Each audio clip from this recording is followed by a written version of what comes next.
Hey everybody, Craig Silliphant here from the Feedback Society, and we're doing a lot of Jazzfest talk this week. I'm here with the man, the myth, the legend, DJ Charly Hustle. Looking over his shoulder for the legend, or yeah. So Charly's going to be playing at Jazz Festival, obviously, on Sunday, June 24th at the Capitol, opening for Shabazz Palaces, which is pretty awesome. So we're going to talk about Jazzfest in a sec, but first I just want to talk about you.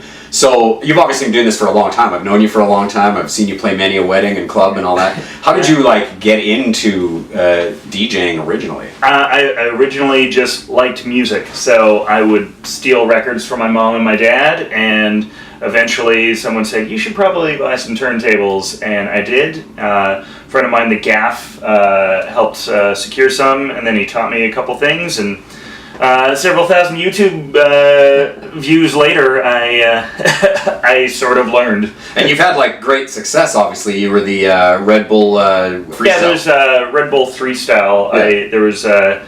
It's a national and actually international competition. I won a national competition. Yeah, so the Canadian champion. And then that took you to Japan and everything too, right? Yes, it did, which was awesome. Apparently, Tokyo is by far the largest city in the world, and you can tell when you're there. So I remember actually when you were preparing for that set, running into you at the Vinyl Diner, and you were just taking a break from practicing, I think, and flipping through some records. So in terms of crate digging and stuff like that, when you're buying records that you know you're going to use, perhaps, as opposed to just something to listen to, what's that process like for you? What are you looking for? You could go several ways with that. I don't always need a record to be 100% amazing. It could be just that one song or that one section that's really cool, and that's sort of what hip-hop DJs have done. They take a song that isn't hip-hop and make it hip-hop. So it could be a disco song, it could be a funk song, it could be a soul song, it could be a rock song, and it's the way it's played that makes it hip-hop. And how would you describe your style? I think it would be perfectly suited for that freestyle competition where you had to. The point of it was to play multi-genred music, and I almost never stay to one genre of music. I like to go all over the map. I'd like to play some, top 40 stuff. Sure. But I like to mix it in with things that are completely not top 40 or that are so nostalgic that it feels right in the time. So I have I know a lot of DJs obviously, and a lot of them have maybe a secret weapon song that is really just guaranteed to get people shaken. Do you have something like that? I mean, I'm sure there's a lot, but is there one that comes immediately to mind?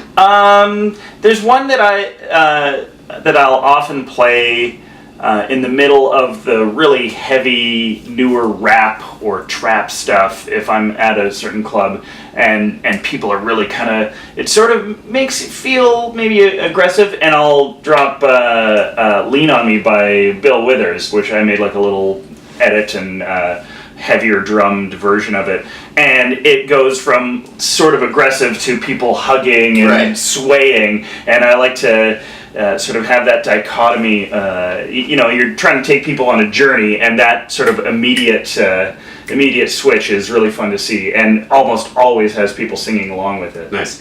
So Jazzfest, obviously this year, and you're obviously you're playing it, but you're also a little bit involved in some of the behind the scenes stuff a little bit in terms of marketing and stuff. You take over the Instagram feed or something, right? You did that last year. Are you doing that again? I've done that a couple years in a row. I'm one of 6 people to do it this year. I'm taking over on Monday the 25th and Tuesday the 26th, and it just so happens that those are the days that 2 of the shows I'm most excited about are occurring. Right.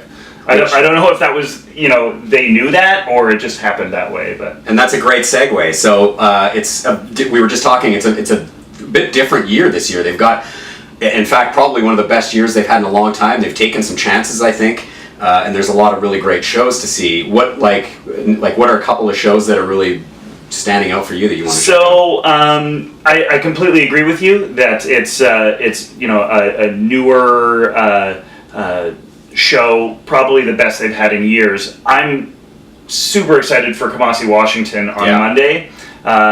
I made an analogy to a few people that it's almost like getting to see some amazing jazz musician like Herbie Hancock as they're making Headhunter. Or he's right in his formative years. Yeah. In between albums, he's about to drop an album on the 22nd, and this is actually a really exciting time for Saskatoon, I think. Yeah, for sure. Anything else? Well, the Shabazz Palaces show, promotion.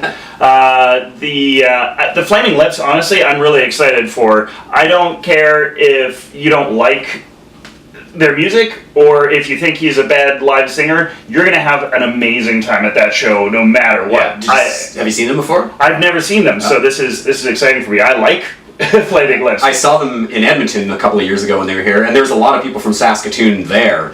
And they played like "Do You Realize" at the end, and it was like people who I know that are like, they're hard, man, and there was like tears streaming down people's faces because it was just so beautiful. So that'll be great, and the Bez Gardens will be a great venue for that too. Yeah, that's the other thing, is that we'll get to see them in that environment. A lot of times you might have to go to a really big festival, and you'd be so far away you won't really get that same experience. This is going to be a really cool, unique experience. Cool. So is there anything else you want to plug?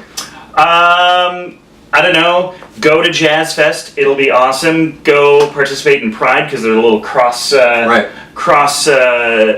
pollination there. Yeah, on the 23rd, I think, is the Pride Parade, and that's also going to be the day of like people just walking around. Probably the busiest day of Jazzfest. So go do it all. Awesome. Okay, thanks, man. It's June 24th at the Capitol. DJ Charly Hustle opening for Shabazz Palace. It's going to be a great show. You should check it out. This is Craig with DJ Charly Hustle from the Feedback Society. Have fun at Jazzfest.